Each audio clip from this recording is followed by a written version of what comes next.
I'm going to record this if you don't mind. The only You can record, man. I don't even need to ask you, Melba, what you think about. I know, thank you. I'm going to let my expression speak for mine, okay? Yeah, exactly. I understand totally. Well, can you be more specific besides it sucks? They interrupt me because I talk out loud, or I read out loud, and so they constantly interrupt you and say, you can't do that. And I'm going, it's an open book test. What part of that I just don't get the concept, why you would do that. So anyway, I just don't like it. Well, and you know, and that brings us in, and some of you may already figure out what I'm getting to. Using the counseling negotiating skills, how do you think we can fix that problem? Get another shut down the system altogether. Come on, they're saving money, David. They're saving money, so they're using ProctorU, and those people, they just pull people off the street, you know? They pull people off the street. Really? They're pulling people off the street. I promise you they really don't pull people off the street. I promise you, I bet they do. They're trained just like every other $8 an hour person that gets. I don't think they care. That's right. That's right. I don't think they care. I think my experience with ProctorU has been very individualized. I mean, there's been, like, the last time that I took a ProctorU exam, I was logged on within 15 minutes, which is that's never happened to me before. Usually I end up needing someone to troubleshoot it and go through all these issues. But I think it's come to the conclusion that I'm using the wrong browser. So if I don't use, I think I'm Internet Explorer. I think I usually use Mozilla, and if I use that usually causes them to have to work to fix things. So I know that's been a pretty significant piece. When I've had trouble, I guess essentially it's my own doing. Well, when I know, Leon, recently you had some barriers with timing and not being able to find your account, and I joked back and forth in an email with Leon because when I registered for this semester to set up your ProctorU, I'm a faculty and they didn't know who I was. They lost my ID, they lost my account. I had to start all over from scratch, and I was like, I want to be able to access all my ProctorU exams from before. And they weren't able to find them. And then finally, after like 2 or 3 days, they were able to find my old account and link it to my new account. But I had to go through that process. So if I'm experiencing those barriers, and you guys are having any, I want to hear about them because, well, you won't have to do any more this semester. We'll only do one. So, and I always try to do it at midterms. Yeah, I saw that hand clap there, Melba. Because your feedback's important because what it does, it helps us realize and share with them some of the barriers we're having with them. And again, that's what we're kind of talking about today, how to negotiate conflicts and barriers. So you, after reading the chapter, and using some counseling skills, what are some suggestions you guys think we might move forward with in trying to approach this ProctorU situation?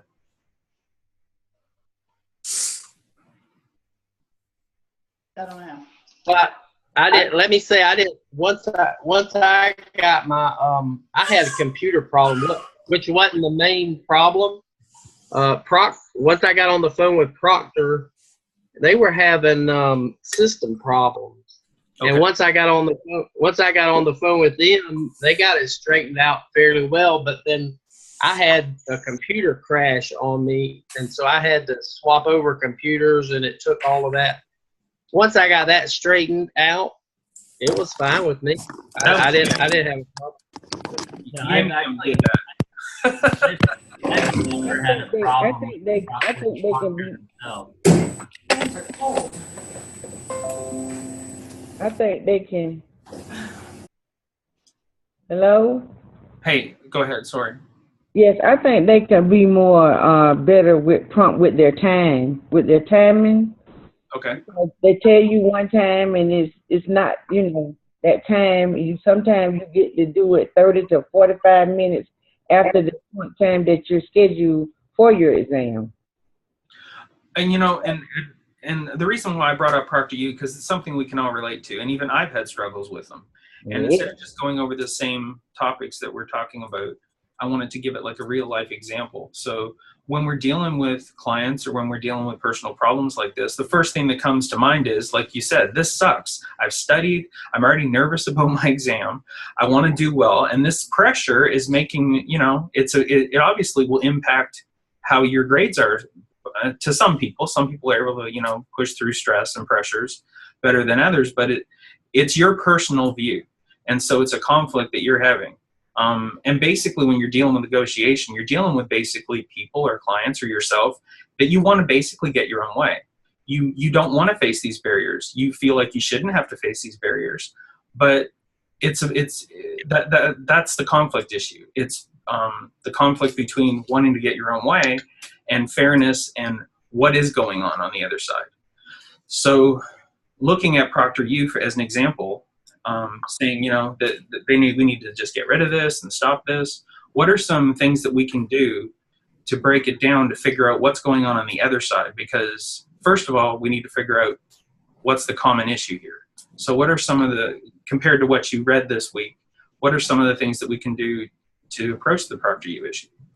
Well, I went, last week I took 3, and then this week I've taken 1.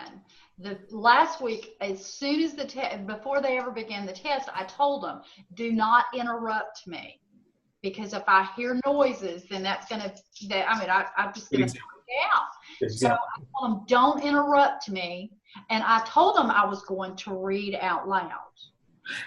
They were really okay with that. Right.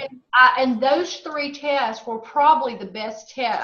Overall, they were good, but I was still nervous. Now, Monday, I took the test, and they interrupted me. And when I went back and looked, they got me so upset. When I went back and looked at the test, I could tell everywhere, as soon as where they interrupted me, I just, all of that, and then picked back up and got stuff. Well, calm down. And of course, I reported it to the professor and say, look, sorry, this is the way it is. I don't do tests. I hate them. Now that obviously that upset you, it impacted you. You were upset, emotional about it. Now let me ask you how, if you keep your emotions out of the situation and you you limit your emotions and you stick to the facts, take that out right now for me. How would you have approached it differently if you didn't have any emotions attached to it?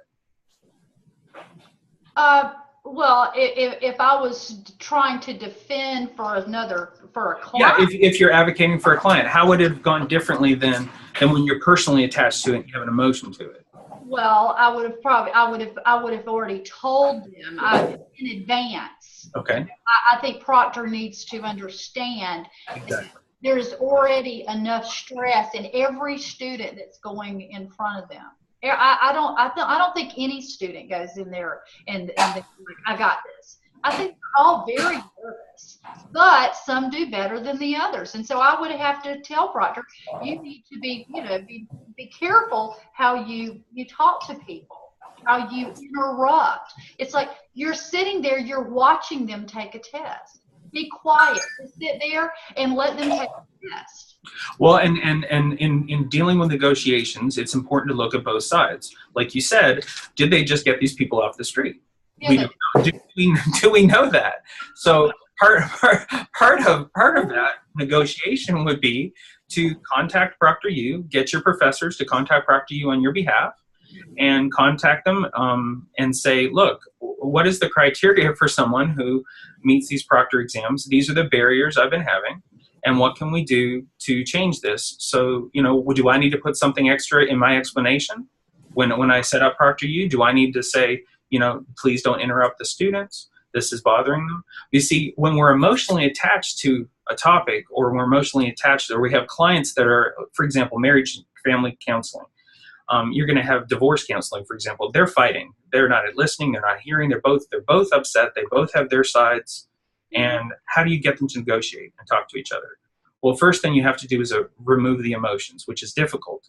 But if you can see beyond the emotions, you can then start to focus on problem solving. And that's what basically the chapter talked about this week. The first thing is de-escalate, and that's a skill that takes time. I was upset with ProctorU, and I didn't use any of my de-escalation techniques. Let me tell you what I called them. I'm like, what do you mean you don't have my account? I have all these students I have to register. What's going on? And then I have this little sign on my computer, and I look at it a lot because I have to always remember that, I have to limit my emotions and stick to facts when I find myself getting emotional or personally attached to the negotiation process. And I think we can all relate to that. We take things personal when we're advocating for clients. We're like, oh, no, you did not do that to my client. You react to it and because you care, because there's a passion behind that. But sometimes as counselors, we have to limit that. We have to look beyond that. And the best training place to do that is with ourselves. So I'm just as guilty, but it's a good example to learn from. And you look about the incentives.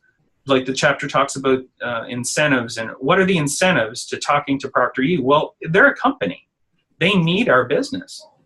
You guys pay $25 per proctor session. So that's a lot of money that they're getting from us to offer you a service that is for your benefit and for the school's benefit to prevent cheating.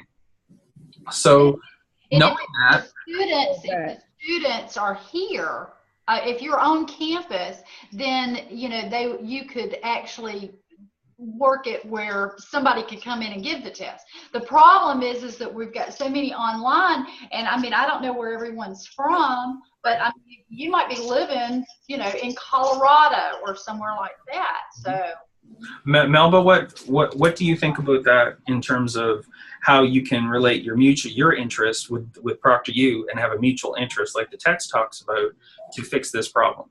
What would you do? Well, I was gonna ask you, when we bring our problem or complaint to you, and then you submit it to, I don't know, you go to the board or school, or do you just go to ProctorU? You're, straightforward that and voice the students' opinions.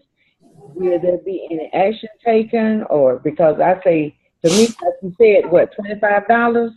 And just think of how many students even at Thomas University. I know we're not the only one that's having the problem, but if the word gets out and it's like, hey, we're gonna do something about this because we're getting poor service, and since we're getting poor service, we might thinking about not using y'all service. That might bring a change upon them, and they might come into a caring relationship and not look at it as just like it's the job. You just can't say I'm just a counselor. You can't do that. You got to have more, to put in it besides just looking at it for a paycheck. Now I see you nodding your head, Melena. What do you think about that?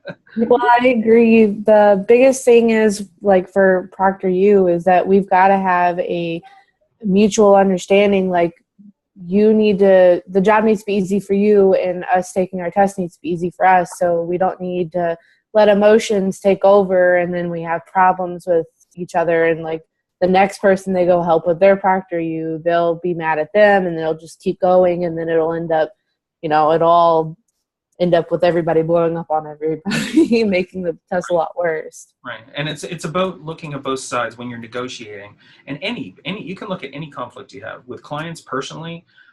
If you've been married, there's a lot of negotiation in any relationship for that matter. But the part of that is, how do you negotiate? Are you listening to the other person? Are you more focused on getting your own way, or will you meet in the middle of the ground, in common ground? So when we're looking at that, let's talk about looking at an example of the people that are working at ProctorU, and let's say they do just hire random people. We don't know that. That's a piece of the puzzle that we don't know. Have we asked that information? You need to advocate for yourself as students too, because if you're finding that you just have these random people that are supposed to be watching you, are they trained? Are they actually reading the instructions that the instructor has left? Like from my perspective, I have students that register through disability services, and they have accommodations that have to be met in ProctorU for some of my students. I make sure that those accommodations are listed for ProctorU way before the semester even starts. And when you guys register for the classes, they have they're required to have assistance or extra time, or, just based on the fact that some of our students can't type. They type, with other means and whatnot that we've learned from, in assistive technology and whatnot. But they need to follow through with that. They need to make sure that they're following through. And what happens, I get phone calls on ProctorU days, and my students are calling me upset that their needs aren't being met, and I'm having barriers. So that's an instant problem, because if we're not meeting the disability needs of our students, that's an ADA problem, and that becomes a bigger issue. So in order to eliminate all that, whether it's dealing with ProctorU, your personal life, or a client, you have to find the middle ground. And sometimes it's easy to say, well, they just suck. And it's a good example, Penny. It was a good example. I'm not picking on you, because I was the same way. I reacted the same way, and I think that's the normal reaction. And you also have to look at where they are in the country. We're signing on in Georgia, and there's certain cultural rules here where there's a politeness, there's certain cultural ways of interacting and greeting people, where if you're from California or New York, you don't have those same cultural interactions. There's no please, thank you, ma'am, or anything. And there's differences that may offend you in the way that they're interacting with you. And you're going to run into that with clients too. And you got to watch out for transferring. You got to watch out for making sure that you're not emotionally being compromised when you're interacting with your clients. So the other thing I wanted to share tonight, let's see, I want to share my screen. I'll let you guys watch a video, short one. Let's see. Somewhere.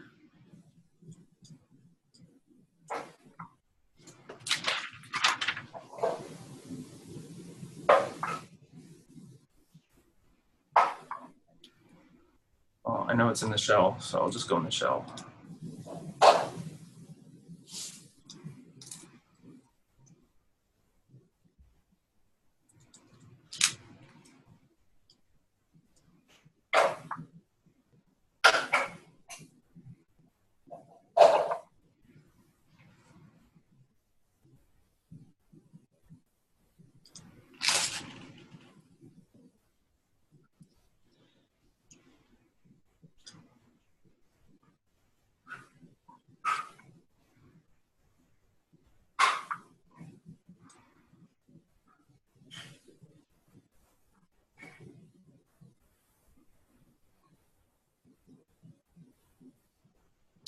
I think I've made it an extra credit on your journal, so let me double check. I had it pulled up, but I can't see it on my screen. I apologize for that. It should be in here under weekly journal. Here we go. It's a future journal, but it matches what we're talking about. Positive psychology is the scientific study of what makes life most worth living. It is a science, and science requires testing theories against evidence. It is not a sequel to The Secret, and should not be confused with untested self-help, fly-by-night motivational speakers, or New Age philosophy. Much of psychology has been concerned with answering the question, what is wrong with you? It has sought to make individuals less miserable, to treat pathology and mental illness. The goal of the positive psychology movement is to make normal life more fulfilling. It asks the question, what is right with you? Instead of trying to help a patient go from -8 back to 0, the goal is to help individuals move up the other side of the scale. The field is intended to complement, not to replace, traditional psychology. It does not seek to deny the importance of studying how things go wrong, but it does assert that strength is as important as weakness, and that it is just as important to build on the best things in life as to repair the worst. Positive psychology is concerned with increasing well-being. Is well-being the same thing as happiness? Not exactly. Martin Seligman, co-founder of the positive psychology movement, describes well-being as being made up of 5 pillars: positive emotion, engagement, relationships, meaning, and accomplishment. Branches of exploration in positive psychology. The term flow was coined by Mike Csikszentmihalyi, co-founder of the positive psychology movement. Flow is a state of absorption in one's work. It is characterized by intense concentration, loss of self-awareness, a feeling of being perfectly challenged, neither bored nor overwhelmed, and a sense that time is flying. Flow is an intrinsically rewarding experience. It can also help one achieve a goal or improve skills, and is highly related to creative insight. Mindfulness is intentionally focused awareness of one's immediate experience. The experience is one of moment-by-moment attention to thoughts, emotions, physical sensations, and surroundings. To practice mindfulness is to become grounded in the present moment. Benefits include reduction of stress, anxiety, depression, and chronic pain. Learned optimism is the idea that a talent for joy can be cultivated. That said, it's important to note the research tells us that the path to fulfillment requires considerable hard work. There are few, if any, shortcuts to sustained happiness and well-being. Anyone who says otherwise is selling something. It is contrasted with learned helplessness, which is when one believes that he or she has no control over what occurs, and that external forces, such as genetics or social class, ultimately dictate his or her ability to accomplish a task or succeed. Evidence suggests that well-being is not simply the result of a fortunate spin of the genetic roulette wheel. There are things that people can actively do to lead more fulfilling lives. Professor Howard Gardner is leading a large-scale effort to identify individuals and institutions that exemplify good work. Work that is excellent in quality, socially responsible, and meaningful to its practitioners. The project also seeks to determine how best to increase the incidence of good work in our society. The Good Work Project argues that society as a whole would be better off to encourage individuals to pursue excellence for its own sake, to gravitate toward projects where they regularly achieve a sense of flow, and to find positions that will help them achieve higher levels of fulfillment. Is positive psychology an easy answer to all of society's problems? No, let's not be naive. But we must ask ourselves, if we applied the tenets of positive psychology to education, business, and government, if we encouraged individuals and communities to build on their strengths, if we focused attention on the pillars of well-being, if we channeled more energy into what makes life worth living, what might be possible?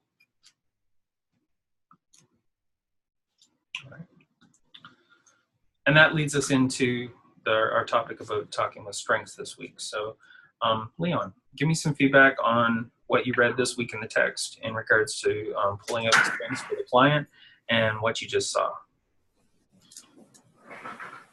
I'm gonna be honest. I haven't read it yet. Oh, okay. but I was just running. The scientific study. Sorry. Go ahead. I just reviewed it as I was sitting down at the computer, and a response to what you were talking about, Proctor U, would be on page that I would have used had I had additional problems. It would be how to avoid unhelpful responses on page 204.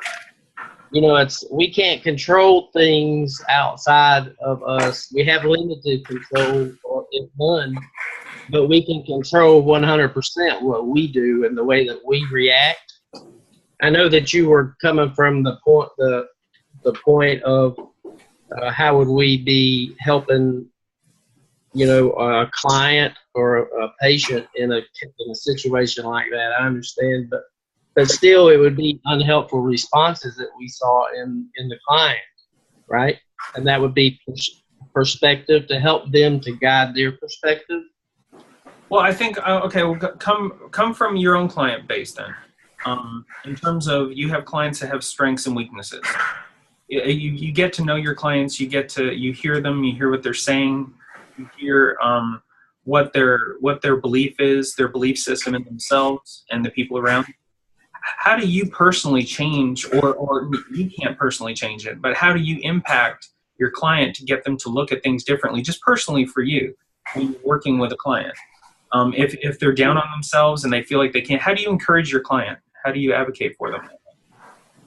Well, as the little the video we just watched, it's really, to me, I was thinking, whenever I was watching it, I was thinking about perspective and positive versus negative. Most of the clients that I have, that I see, whenever they're dealing through negative issues, I try and just get them to see where that may be based on their perspective, being either extroverted or introverted, and how it could be. I'm going to interrupt you, Leon, right there, because what you're talking about is choice structure, and that's basically what. So I know you know it, even if you didn't read the chapter, it's there because you deal with that with your clients. I've heard you talk in other sessions that we've had, and you're offering them a choice. You're telling, here's your choice. This is what you can go to this, or you can go to your needs first, or you can look at your assets. And you have to encourage your client to look at things differently.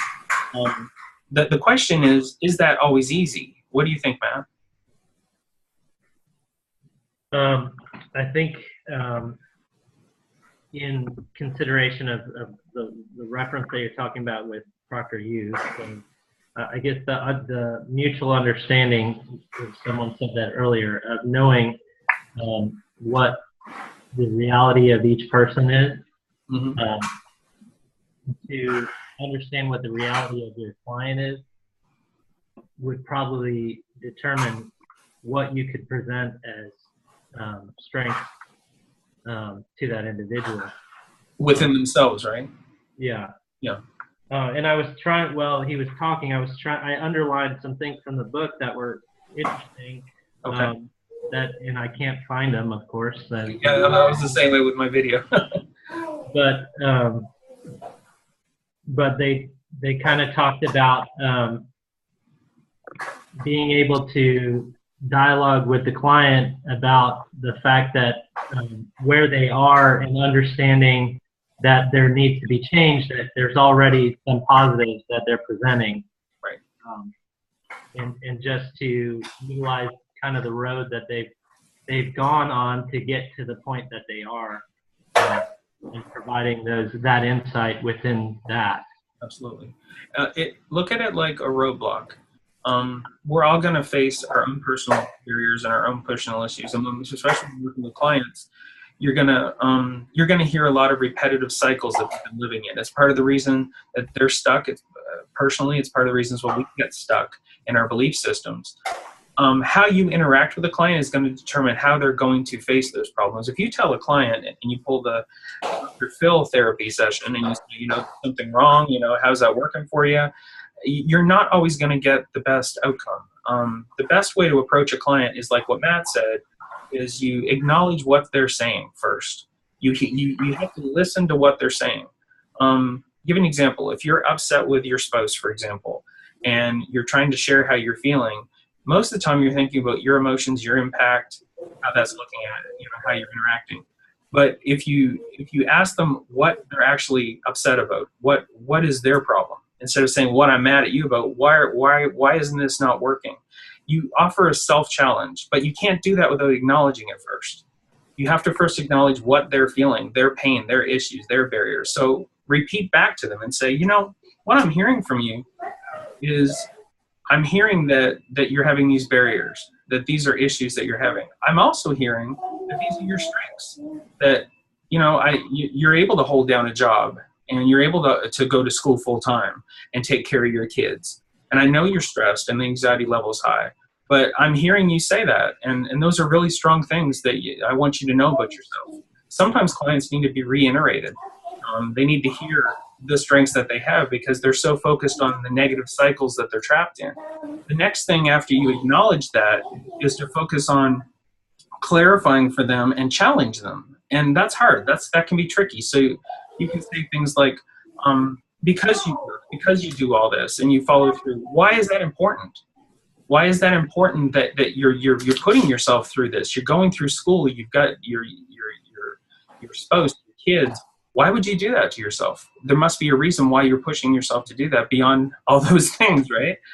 And then you're like, well, I never thought about that. And you challenge them to talk, about it. And that can be a little tricky, but it basically puts it back on the client instead of you. And you've already iterated. I heard you. I hear what you're saying.